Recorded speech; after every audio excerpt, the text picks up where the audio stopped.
nee naa la final poids léger diggante Gandia Fama bu Bettenty Jammeh Ndak Gandiaye waaw waaw nee naa la contact continue mais maîtrisé waaw xaaba ke xuutar ke xaw na wàññeeku si géew gi waaw ñu ngi si final poids léger nee naa la Boy Faye Papa Bocar Sokh demi-finale poids lourd ñoom itam ñoo ngi waajal Toubacouta Babou Sarr Ndamal Daaru Seyno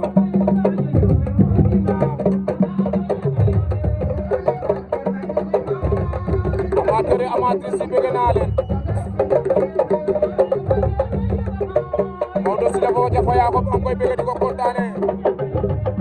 sama papa la ndeysaan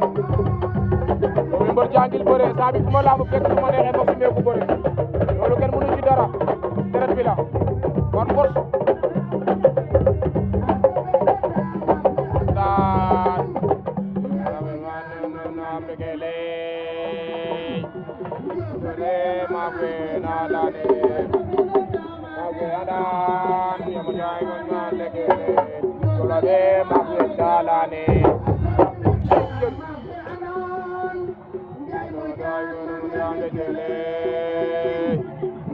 de maguwe chalane odi ade ko do ado majali na kedele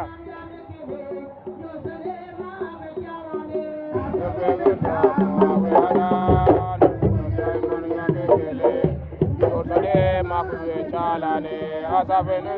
na wiada jomo jamon mane gele maguwe chalane aja babay bu sajo jogay tedi la ko dale ko be ga se na wa roge na wa bi amaden bitu gor gi sen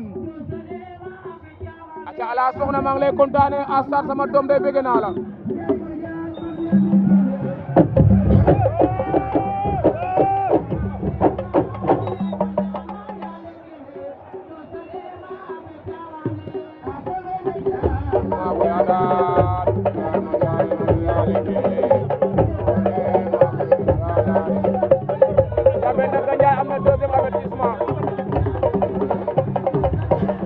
Jammeh Ndak Gandiaye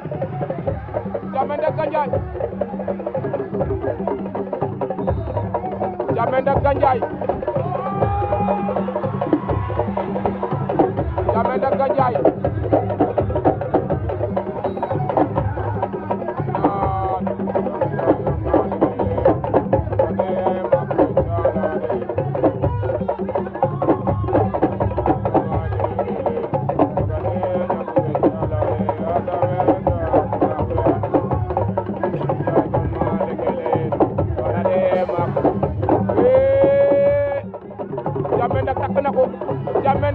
takk na Birame takk na Gandia Fama Jammeh takk na Jammeh Ndak Gandiaye ama fa